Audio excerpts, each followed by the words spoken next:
Hey guys, this is Killrob speaking, and today we are going to build a car from start to finish, as you will be able to do in the Steam Early Access version of the game.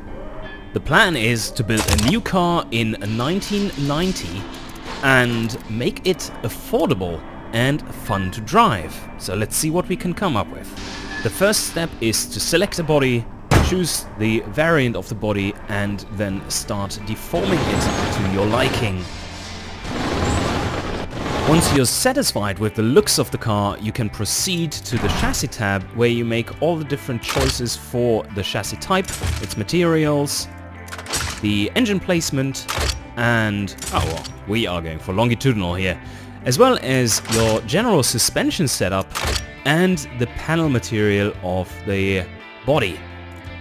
To best fit the theme of cheap and fun, we go for a lightweight polymer body here. The next thing is to design the fixtures for your car and put stuff on it so that it actually looks like more than a shell. So let's do this.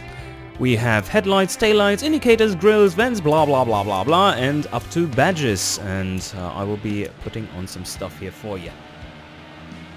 Fixtures in automation are not simple textures but actual 3D models which you can scale and rotate to your liking. In the process of creating the car, we need to make sure that we place enough cooling fixtures so that the engine we put in the car a bit later won't overheat.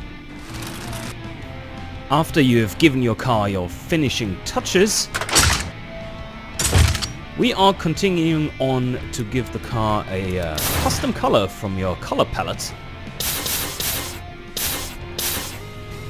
Choose a drive type, and then continue on to make the engine. As we are settling for an affordable car which is fun to drive, I'm thinking of a reasonably high revving inline 4. To make the final car as lightweight as possible, I'm going for an aluminium block and head, and I'm going for a dual overhead cam 4-valve setup in order to make it rev. With a small engine capacity at a short stroke, we can see to that even standard components like casts, cranks, conrods and pistons won't fail the higher revs. You could set the variant capacity to even lower within a range of the family of the engine. But we are going to stick with the standard values here because we need the capacity to get some power out of it. As we have no clue how much compression this engine will take, we just lower it to 8. That seems reasonable for the time, and just tune it later. We are aiming for a pretty sporty cam, but not over the top. It has to have a good mid, otherwise the small engine won't get off the line. After choosing a style and color, we are advancing to the aspiration tab, where we could put a turbocharger on it, but that is 280s. So we are going for naturally aspirated, and onwards to the fuel tab, where we want to have an injection system and probably go for single point. And for this engine, let's make this first variant a bit more standard and go for a standard intake and only use regular fuel.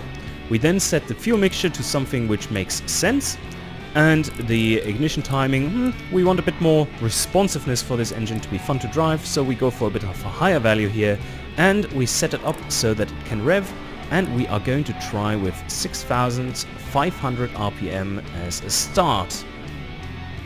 For this first engine variant, we are going for short cast headers and a reasonable exhaust size which fits the overall power expected, and that will definitely not be over 86 kilowatts. We are being realistic here and putting on a three-way catalytic converter, and we don't want to muffle all the engine sound, so we put straight through mufflers on here. And that concludes the first run through the engine. It's running fine, as we can see. There's still some octane left in it, and we are now going back to the previous tabs and get all the info we need in order to fine-tune the engine, which we are going to do mainly via the compression, up it to the 91 limit which we have. You can see it starts knocking as soon as you go beyond, and the cam profile, I think we hit that right on the spot there. Let's do it like this. The other things seem to be reasonable. the RPM limit. We can check how far we can go. Oh, yep. That was also a good first guess. We can go to 6,700 RPM without upsetting the engine internals. So now we do a final test of the engine and continue on to building the trim of our first car. Coming to the trim page, we first select the type of gearbox we want, and in this case definitely a manual. Otherwise that wouldn't be much fun to drive, would it? So we adjust the final gear such that we reach our estimate top speed, which isn't very high in this car. It really is pretty slow actually. And for the differential, I think we are going to leave it open for the standard variant, the standard trim, and then add something more fancy later on.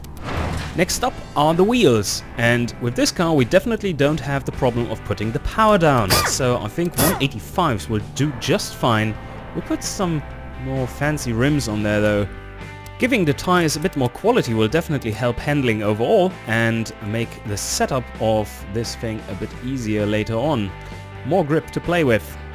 With the small cross-section tires, we definitely don't have any braking problems, so let's see how much disc we have to put on there. I would say 2 pistons, vented front, and for the rear we are saving a bit of money, I think, going for solid disc and 1 piston.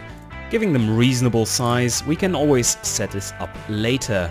On the aerodynamics tab we can make sure that this car will be going a bit faster than its engine would suggest. Making it fully clad on under tray and reducing cooling airflow to just about what we need will make this car pretty aerodynamically efficient, which should give us a good high speed.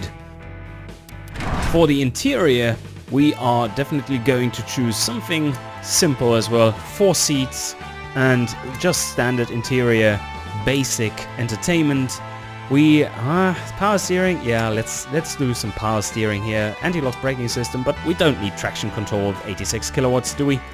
And standard safety should do the trick. On the suspension setup page we are going for all standard for this car, with a bit of a sporty setup to start out with. And this concludes the first build of the car, and now, just like in the engine designer, we are going back to the different tabs to check what we can fine-tune with the help of additional graphs.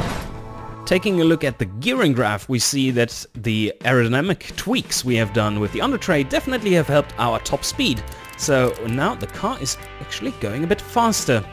Also, we want to make sure that we reach 100 kilometers an hour in second gear for this one, just to look a bit better on paper, you know.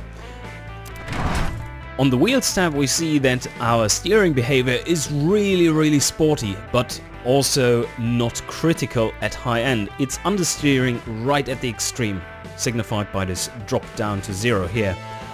This is very good to drive, even though it feels very sporty. Well, there's not much power in it, but it feels sporty. At least something. The brake setup is kind of a bit overpowered.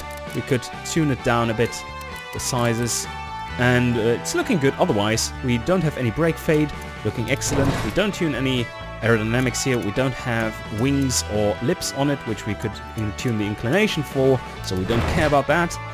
And we don't tune anything here. Let's take a look at the suspension. This bump graph is looking fine. We don't have any ridiculous oscillations. What is not fine, on the other hand, is the bottoming out. So what we need to do in order to fix this car up and give it a bit more drivability and comfort is to up the ride height until we reach 0% there. And there we have it. So this concludes the first car. And let's see what time it gets around the test track. So we're doing a 139 on this track, and we will be comparing this to the second variant, which I start building now. To make sure everything stays orderly, I've given my model, my trim, my engine family and my engine variant appropriate names. And now we can just go in here in order to create a new trim, we just clone the existing one to start work from there. But not only do we want a new trim to work on, but also a new engine to work on. So we are going to do the exact same here. and clone it, and then choose the new variant to work on. By giving this variant forged internals and a higher cam profile, we were able to up the RPM limit by quite a lot, 7,700 now, and with it quite a bit more fuel mixture and ignition timing as well as compression, and I think we can even run on 95. All these changes have given us a lot of more power compared to the other engine. That's like 30% more. Pretty impressive. So let's see how this one performs in the car. What we are seeing right away are several stat increases in the drivability and sportiness department, and of course in the acceleration, but also the higher top speed of course, and a bit of a concern regarding wheel spin. So let's now put the viscous diff on there and see what it improves. Yes, definitely getting better in all the departments. Very nice. And now let's take a look at the wheels. In this case, now for the sporty version, we want to put sports compound on, but we see we will have to do a few adjustments to the suspension in order to cope with this properly. An important thing to not forget is to adjust your cooling airflow to adapt to the new engine power. And this one definitely needs a bit of more cooling, which of course again lowers our top speed a bit, but that's what you have to take for it. Anyway, let's see what the suspension does. Alright, yep, that's not too bad. As this is the sports version, we can say that yeah, it's probably worth just increasing the camber in order to offset this effect. And this will incur a bit of more service costs as the tires are rubbing off quicker, but otherwise it's just fine. Gives the desired effect, doesn't it? Anyway, so let's look at the final stats of the car. And this should be pretty good. Nice improvements overall. Let's run it around the track and see what comes out of it. And we have just shaved off about 4.5 seconds from our track time. Pretty impressive. Anyway, that's it. Hope you enjoyed. See you guys next time.